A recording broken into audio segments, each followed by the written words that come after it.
Favaka isika tompoko. Sotranao zay Jesosy noho ny fitiavanao anay, amezanao anay tokoa ny tenanao sy ny rahanao mba ho fihinanay, aroranao, fisotronay, ahavelona anay, fononay, ka mba hanananay fiombonana feno tanteraka amin'ny ainao. Dia misaotra indrindra Tompo noho ny tantananao ny dianay tsiraray avy tonga soamantsara eto, ka dia ny angatany aminao dia hitahinao zao fotoana fohy ampianarana ny amin'ny zava-boatendrinao ataon'ny fiangonana izao. Ianao fanay masina no hanokatra amin'ny fonay sy ny sainay mba izanay mandray izany amin'ny fifaliana, koa dia mitenena ary mampianara Tompo fa mihaino izay mpanomponao. Amen. Ny tenin'Andriamanitra ao amin'ny Mateo toko 4:20, ny andininy 4:20 ka hatramin'ny 5:20 no hijery hitariana ny fampianarana izay atao hoe mahakasika ny sakramenta ny fanasan'ny Tompo. Mateo toko 4:20, ny andininy 5:20 ka hatramin'ny 5:20 amin'ny anaran'i Jesosy. Ary raha mbola nihinana izy dia nandray mofo Jesosy ka noho ny efa nisaotra izy dia novakinika anaty tolom-pianatra ary hoy izy: "Ray sohano iteno tenako." Ary nandraika apoaka izy ka noho ny efa nisaotra dia natolony azy ka nataony hoe: "Sotroinareo rehetra ity, fa ity no rako dia amin'ny fanekena izay alatsaka ho an'ny maro ho famelan-keloko." Amen. Tsika moa efa nanazava ihany mikasika ny atao hoe mahasakramenta ny sakramenta dia tsy zavatra hoe noforon'ny fiangonana na foron'ny sain'olombelona moa izany, fa zavatra indrindra voatendrin'i Kristy Jesosy zany ataon'ny fiangonana. Izay mahatonga antsika manao hoe ny sakramenta, zavatra mitendreny ataon'ny fiangonana. Misy fiangonana moa, fiangonana rahavavy manana maromaro ny azy karazan-sakramenta ary atao ankira mihitsy moa hoe fito ny sakramenta. Fa tsika niainga tamin'izany ary rehefa nandalina sy nandinika ny fampianaran'ny fiangonana, ny fampianarana ny mpitarika ny réformation dia nihazona ny anankiroa ihany, dia ny fanasan'ny Tompo sy ny batisy, satria ireo zavatra voatendrin'i Kristy atao zany ary baikony ataon'ny fiangonana ireo zavatra ireo. Dia izay mampiavaka ny atao hoe sakramenta. Ary mahasakramenta azy koa dia tsy misy hoe azo atao ty na tsy atao ty, tsy manana safidy zany fiangonana hoe tsy hanao azy, fa tsy maintsy atao eo amin'ny fiangonana izany. Izay mahatonga antsika salamatra ny hoe ny fanosorana masina tsy sakramenta, satria ohatra tsy ny olona rehetrarehetra no voahosotra ho amin'ny asa-panompoana tahaka ny hoe pasteur na diakona, fa io ilay hoe zara-fanompoana zarazara samihafa reny, fa tsy sakramenta. Tahaka an'izany koa ny atsika ny amin'ny hoe tsy sakramenta ny mariazy, satria ny fanambadiana dia misy ny olona manambady, misy ny tsy manambady, dia tsika ny mahasakramenta azy, satria Jesosy tsy nandidiny olo hoe aoka ianareo vehivavy hanambady daholo, na hoe ianareo lehilahy tsy maintsy manambady daholo, tsisy an'izany. Fa ny zavatra izay apetraky ny tenin'Andriamanitra moa dia apetraky ny zavatra voatendrin'i Kristy izay ataon'ny fiangonana ary tsy maintsy ho ataony zany, satria ao anatin'izany sakramenta zany misy zavatra atolotra nomena antsika amin'ny fandraisana azy, ary io moa anisan'ny hotenintsika rehefa avy eo mahakasika manokana ny fanasan'ny Tompo. Ny fihinanana ny Pasika atao amin'ny testamenta taloha ny tandindro ny fanasan'ny Tompo. Dia tao amin'izany testamenta taloha zany hitantsika ary amin'ny Exodosy toko 2:20 ny nanendrena ny fihinanana ny Pasika izay nataon'Andriamanitra, ary tsy natao araka izay safidiny olona sy izay eritreretan'ny olona hampety azy ny mihinana ny Pasika, fa araka izay nandidiny Jehovah azy hoe zanak'ondry tsy hisy kilema, latsaka ny herintaona no vonoinareo, toy izao ny fomba fihinanana azy, ahoana ny fomba fitafy eo anatrehan'ny fiomanana amin'ny fivoahana ao Egipta, ary alatsaka ny rany ondry dia ahoana ny ametrahana ny rany, ilo hoe atetina amin'ny tolam-baravarana amin'ny anankiroa amindany sy ankilany sy ny eo amin'ny tapon'ny varavarana. Zany hoe misy efa misy consigne napetrak'Andriamanitra ny amin'ny fanaovana azy, fa tsy hoe afafafa araka izay mahafinaritra azy fotsiny, fa izay rehetra nanaraka an'izay consigne zay dia hoe tsy nidiran'ny fahafatesana aminy. Ka zany Pasika zany no tandindona ny amin'ny tena hoe fanasana ny fanafahana tanteraka satria io fanafahana tany Egipta io dia tandindony ny fanafahana ny amin'ny famonjena eo anatrehan'ny fahaverezana sy ny fahafatesan'ny olombelona zany noho ny ota dia tandindona amin'ny fanafahana mandrakizay izay nataon'i Jesosy zany tamin'ny nandorany ny tenany ka nilazana hoe indro ny zanak'ondron'Andriamanitra tsy misy lema. Zay no mahatonga an'ilay fampitahana sy ny filazana ao amin'ny testamenta vaovao ny amin'ny hoe rehefa manindry an'i Jesosy dia hoe ilay zanak'ondron'Andriamanitra. Raha misy amin'ny fanontaniana dia hoe fa maninona Jesosy no natao hoe zanak'ondron'Andriamanitra izy fa tsy natao hoe zanak'Andriamanitra fotsiny ihany toy n'izay hita amin'ny texte sasa moa zany. Fa rehefa nitendrena nitondrony izy hoe indro ilay zanak'ondron'Andriamanitra manaisotra amin'ny fahotahan'izao tontolo izao dia izay zany ilay fanafahana amin'ny fanandevozan'ny ota mba hahatonga ny olona ho afaka tsy ho afaka ara-nofo tahaka ny fahafahana tany Egipta fotsiny ihany fa tena fanafahana tanteraka amin'ny fanandevozan'ny ota ka hanana ny fiainana maharitra mandrakizay. Koa ao anatin'ny fanasan'ny tompo zany rehefa mihinana ny fanasan'ny tompo isika manatona ny latabatra isika dia tena mandray ny tenan'i Kristy sy ny rano. Izy moa amin'ny endrika hoe mofo sy dovay no atolotra amin'ny fanasan'ny tompo kanefa ho antsika dia hoe miombona ao anatin'izany mofo sy dovay zany ny tena mandrany Jesosy tahaka an'izay nanenyreny azy rehefa niarany sakafo tamin'ny mpianatra izy moa tamin'izay fotoana izay dia hoe nandray mofo araka an'izay hitantsika amin'ny texte eto hoe dia nandray mofo Jesosy dia ilay mofo no ndraisany dia iny ilay hoe novakiny dia nataony hoe ity no tenako fa tsy hoe ity no toy ny tenako na hoe ity ny sahala amin'ny tenako tsy nanao an'izay Kristy fa izy hoe ity no tenako. Ka rehefa mandray mofo amin'ny fandraisana fanasan'ny tompo isika dia amin'iny fotoana hitenenana aminao iny hoe ity ny tenan'i Kristy dia mandray azy toy ny mandray ny hoe tenan'i Kristy ianao araka ny teniny izay ambarany eto. Ary io teny Jesosy io no averin'ny pastora isaky ny olona tsirairay satria individuel ny fandraisana ny famelan-keloka fa tsy famelan-keloka fahobe ho an'ny rehetrarehetra izy fa ianao manokana zany mandray amin'ny Kristy ao anatinao dia mandray ny tenany. Tahaka an'izay koa manolorana andrano hoe ity rako ity nalatsaka ho an'ny maro kanefa ny zavatra niraisin'i Jesosy tamin'izay fotoana izay dia hoe ny kapoaka izay misy ny dovay ka amin'io fotoana io no tenenao hoe ity no rako fa tsy izy manao hoe rehefa misotro an'ity ianao dia toy ny misotro ny rako tsy nanao hoe toy ny misotro ny rako izy na hoe sahala misotro amin'ny rako hoe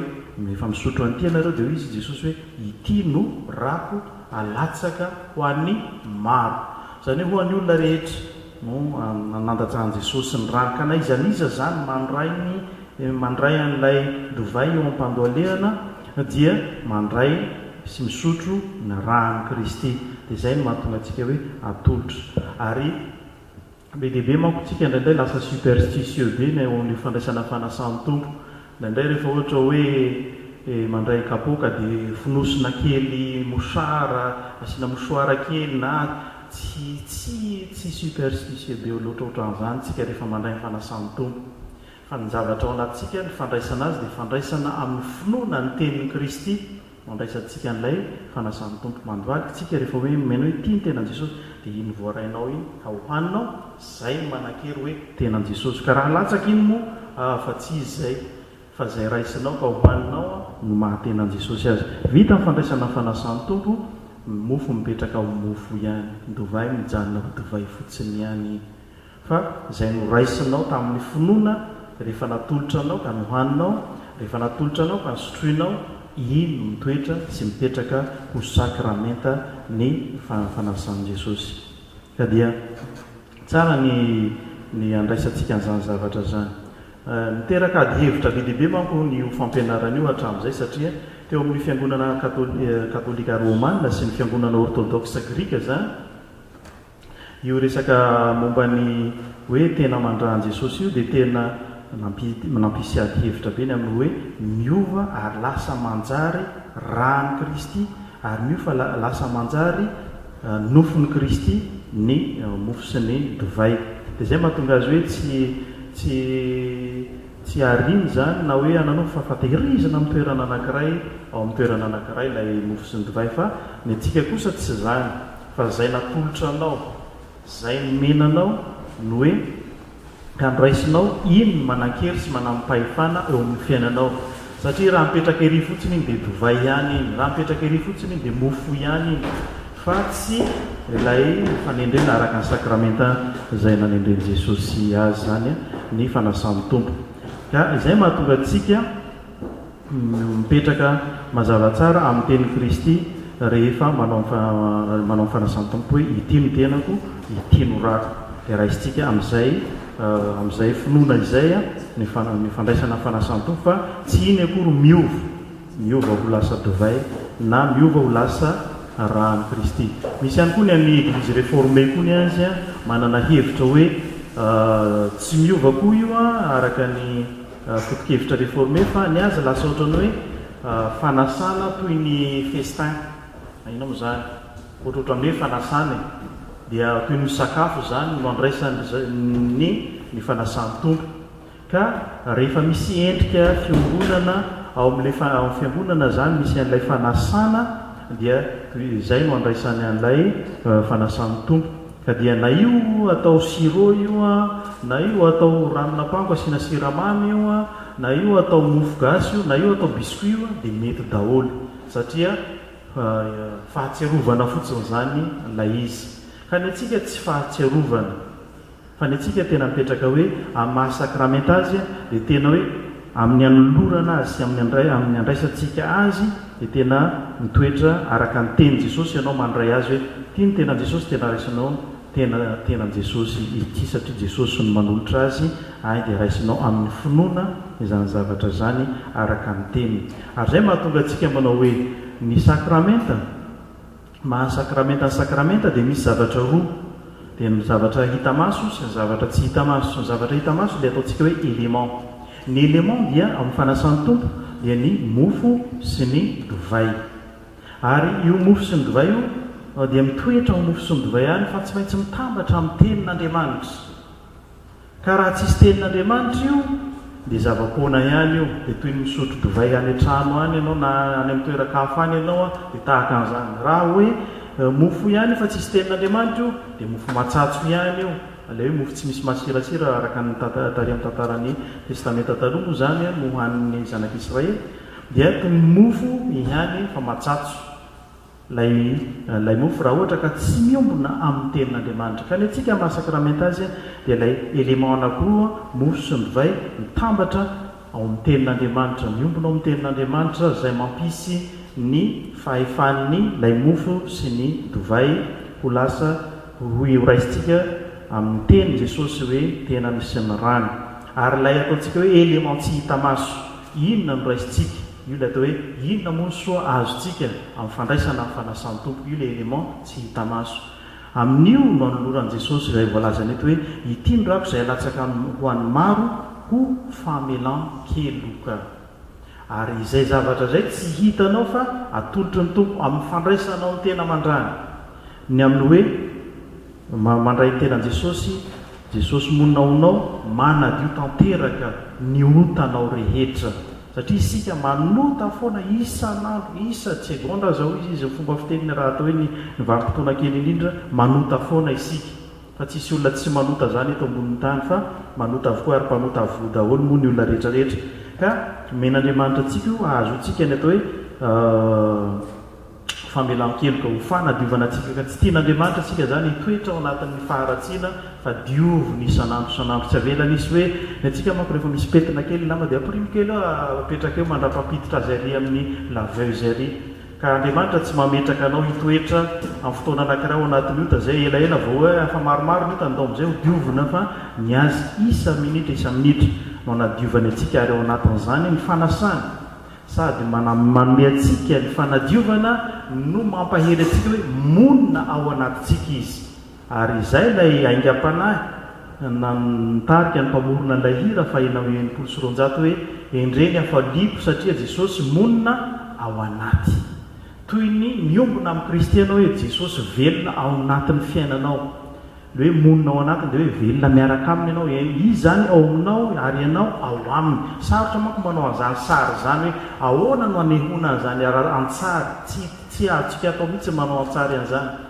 satria isika rehetrarehetra reo no hoe monina ao amin'ny Kristy ary Kristy monina ao amintsika. Ahoana moa tsika misy olona firy ato, ahoana no anaovana an'izany an-tsary?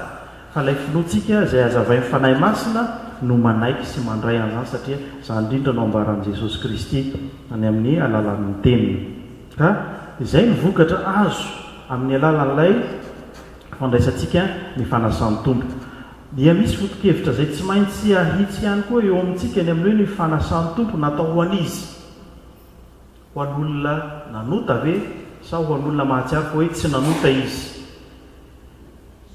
Fa raha mijery sika izay ambaran'i Jesosy hoe itiny no rako izay latsaka ho an'ny maro ho famelan-keloka, ka raha olona manatona eo amin'ny fanasan'ny tompo ka mahatsiaro hoe za tsy nanota ao androany, tsy manan-kery aminy ny fanasan'ny tompo, satria ny fanasan'ny tompo dia hanadiovana anao hatrany hatrany. Io ilay ataontsika hoe fiomanana, ka ny fiomanana dia ny fanatonana ao Kristy mba ho diovo ny isan'andro isan'andro, fa tsy handeha isika hitsara olona ka hoe hanamely koa hoe ranonareo hanota be jery izy ve dia handeha hanatona eny, fa raha niomana izy hoe hanatona ny latabatra ao Jesosy mba handray ny tena mandranao, dia amin'izay fotoana izay dia ho voavela izy. Fa raha tsy niomana izy fa mandraindray an'ilay izy amin'ny fombafomba fotsiny ihany na fahazarana fotsiny ihany, dia io ilay ataon'ny tenin'Andriamanitra hoe tsy mba mandray famelan-keloka fa manjary mandray fanamelohana. Jereo tsara Jesosy sy ilay fariseo sy ilay vehivavy ilay natao hoe vehivavy anisan'ny ratsy toetra teo amin'ny tanàna rehefa nanatona ny Kristy izy. Dia hoy izy ny fariseo izay sy ny mpanoran-dalàna rehefa mitazana amin'n'idiran'i Jesosy hoe raha mpaminaromaro n'ity lehilahy ity dia ho fantany io vehivavy io fa mpanota io. Dia ahoana moa tsy ahafantaran'i Jesosy azy fa Jesosy mahafantatra hoe ity vehivavy ity mila famelan-keloka. Ary izay nahatonga Jesosy manao zao hoe iza moa no be fitiavana, ny olona avela mitrosa kelikely ve sa ny olona avela mitrosa ngeza? Iza koa iza no be fitiavana kokoa? Dia izay hoe dia namaly tsara tokoa moa ny fariseo sy ny tamin'ny mpanoran-dalàna hoe ilay navela tamin'ny betsaka. Dia Jesosy hoe lehibe ny fitiavan'ity vehivavy ity ka voavela ny heliny. Dia tahaka an'izany isika eo anatrehan'Andriamanitra, ka tsy natao hampitahan'ny tenantsika hoe ranonareo be ota noho izao kokoa, ranonareo mavesabesa keloka noho izao, fa raha izay sika dia kely ny famelan-keloka ho azytsika amin'izay fotoana izay, ary mety hoe tsy famelan-keloka azany azy satria tsy natao hitsara isika fa natao andiny tena. Ary eo indrindra ilay hoe inona ny toetra tokony hoentintsika, toetra mendrika hoentina manatona ny fanasan'ny tompo, dia ilay toetra ilay mandinika ny tenako hoe hanatona anao ao Jesosy nefa tsy mendrika. Tsy mendrika akory aho na dia ny hanonona ny anaranao, tsy mendrika akory aho na dia handray an'izany tena mandranao izany, nefa no niantsonao hoe manganisa tiampy ianareo rehetra izay miasa fatratra sy mangetaheta sy mavesatra entana, dia manatona kokoa. Avia izay manatona izay mangetaheta Jesosy fa hahazo ranovelona, ny ranovelona ao anatiny, fa hisy ranovelona hiboiboika avy ao anatiny. Ka izay antsony tompo izay no hanatona antsika amin'ny fanetretena sy fandinihan-tena amin'ny fanatonana ny fanasan'ny tompo. Ary io fanasan'ny tompo itsika moa ny antony mahatonga atsika hoe misy an'ireo confirmation sy ny fampianarana izay atao, dia mba hahafantarany olona tokoa hoe inona moa ny antony anaovana an'ilay fanasan'ny tompo, mba ho fantany tsara. Zao no anatonako an'io, fa tsy toy ny hoe manatokatona fotsiny nefa tsy fantany akory na ny heviny, dia tsy maintsy misy ilay atao hoe fampianarana ny confirmanda na ny confirmant, mba ho fantany izay keny sy hanamafisany ny finoany izay natao tamin'ny batisa, ka handraisany tokoa ilay finoana velona amin'ny alalan'izany sakramenta izany. Koa ao anatin'io fanasan'ny tompo dia ireo zavatra ireo zany no antony hiazona ny fiangonana izany fomba anankiray izany izay antsoina hoe sakramenta. Ary ao anatin'io io fanasan'ny tompo koa nefa misy hevitra ao anatiny ao ho tsarovantsika isan'andro isaky ny manatona ny latabatra isika, fa hoe raha miteny Jesosy hoe ity no rako, tsy rano foroporoniny fa ilay tena nasehony teo amin'ny hazo fijaliana, zany hoe nandatsaka ny rany izy ho an'ny maro. Ilay raha teo amin'ny hazo fijaliana no ao ambadika zany rehetra zany hoe manambara ny fahafatesan'ny Kristy isika ao anatin'iny fanasan'ny tompo iny. Manambara ny fahafatesan'ny Kristy tsika amin'ny fandraisana ny mofo, satria Kristy maty nandatsaka nafoiny ainy no mahatonga atsika anomezany atsika ny rany sy ny nofony hoantsika dia manambara ny fahafatesan'ny tompo isika ka mampiseho fa hoe ilay zanak'ondry tsisy kilema izay sary tary amin'ny testamenta taloha tsy maintsy nivonoina dia ato amin'ny Kristy izay tsy maintsy nivonoina koa mba ahazoantsika ilay famonjena dia tamin'ny alalan'ny famelana ny helontsika ka fanavotana tsy temporaire fa fanavotana mandrakizay no omeny amin'ny alalan'izany fahafatesan'izany ka Kristy maty teo amin'ny hazo fijaliana no ambaran'izany fanasan'ny tompo izany ary izay mahatonga azy tena hoe manana lanja lehibe eo amin'ny finoantsika ny fanasan'ny tompo na ity sakramentan'ny fanasan'ny tompo ity ary io no azontsika hatrany hatrany ary raisy amin'ny fiangonana sy iaina ny fiangonana rehetrarehetra naizanaiza izany fampianarana izany ho an'ny fiangonana loterana araka ny nazavaiko amintsika teo moa zany izay no fomba no azo amin'ny tinana sy amehezana ny fampianarana mahakasika an'ity fanasan'ny tompo ity koa raha anatrika amin'ny fanasan'ny tompo isika androany dia io fanasan'ny tompo izay raisitsika io dia inoko fa efa niomana isika sy efa nandiny tena isika hanatona an'izany natabatry ny tompo izany ary eritrereto tsara zany hoe mahazo fanasana lehibe ao amin'ny Kristy isika handray ny tena mandrahany fa raha ohatra ka mety misy olona manamboninahitra anankiray no manome anao fanasana ngamantsika mety hiedinedina ihany iry hoe za nahazo fanasana tamin'ny filohan'ny repoblika na za nahazo fanasana tamin'ny prime ministre ngambany dia fiera be mihitsika amin'izany rehetrarehetra zany fa ambonin'izany anefa sy manandanja be lavitra mihoatra an'izany anefa ny fanasan'ny Kristy anao ka omeny anjara toerana eo amin'ny latabany ianao manana anjara toerana eo amin'ny latabany ianao anolorany hoe ty anaka ny rako ty anaka ny nofo omeny antsika izany mba hahatonga azy honina ao amintsika ary ianao koa ao aminy mandrakizay izany mahatonga atsika rehefa avy mandray ny fanasan'ny tompo dia aza dia mba mantsenitra loatra ohatran'ireny hoe olona voakapoka rendray nefa nahazo famelan-keloka avy ety aloha ety tsika dia ohatran'ireny olona mbola mibata an'le entana indray mandeha ohatran'le missionnaire anankiray izay hoe nandeha nitondra nahita olona mitondra entana izy dia mba nijanona zany le missionnaire mampalahelo anao fa mavesatra be zany entanao zany raha matao dia midira dia niditra tao anaty tômobile le missionnaire atao zany tany Madagasikara ho zany tantara zany fa tantara moa noeniko dia mba ampitaiko dia mipetraka ao anatin'ny tômobile dia mbola lolohaviny eo ihany ny entana ao anatin'ny tômobile izy mbola milolohan'ny entana dia izy le missionnaire ampidino entanao fa mavesatra tsy manina fa tazonika ihany ka sady mitangina tômobile mbola milolohan'ny entana dia le missionnaire anao midina fa ianao mavesatra an'ilay entana no mahatonga anahy hitondanao fa ainao ato anaty tômobile mbola hoentinao ihany entanao tahaka an'izany ny olona izay tsy mandray ny famelan-keloka sy tsy mino ny famelan-keloka ny tompo zany ka isika zany eo amin'i Jesosy dia dioviny tanteraka ny fahotantsika ary avelany sy esorony tsy izy no mitondra ny entantsika fa isika kosa dia tiany ho olona afaka izany indrindra no mahazava-dehibe ny fanasan'ny tompo eo amin'ny fiangonantsika koa dia aingany isika mianakavy izay hanatona ny latabatry ny tompo mba hanatona sy handray amin'izany amin'ny fifaliana ka toy ny olona nesorona na nesorana enta mavesatra no miala teo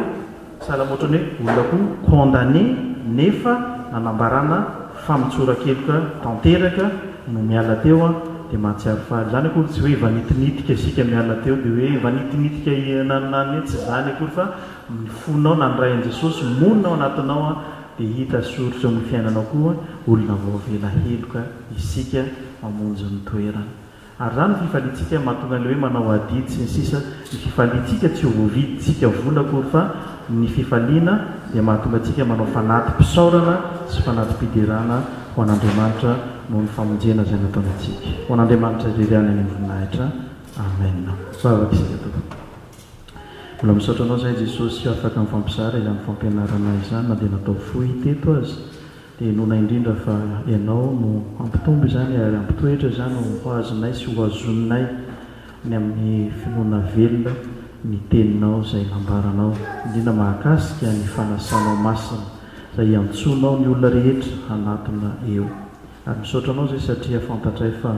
omenao anjara fanasana izahay ka iray latabatra aminao androany, dia aoka tompo ny fonay ho vonina hanatrika anao ho amin'ny fifaliana. Dia tahio ireo namanay maro koa izay mbola hanatrika ity fotoana ity na dia tsy nanatrika izao fampianarana izao inonay fa ianao no hamindra fo amin'izy ireny koa hampahatsiaro azy ny asarobidy ny fitiavanao dia hamonjy sy hanafaka ny olona rehetra amin'ny vahontany. Dia raiso anitrakasitranao rery any tompo izay rehetra ataonay amin'ny anaranao mahavonjy nanaovana izany vavaka izany. Amen.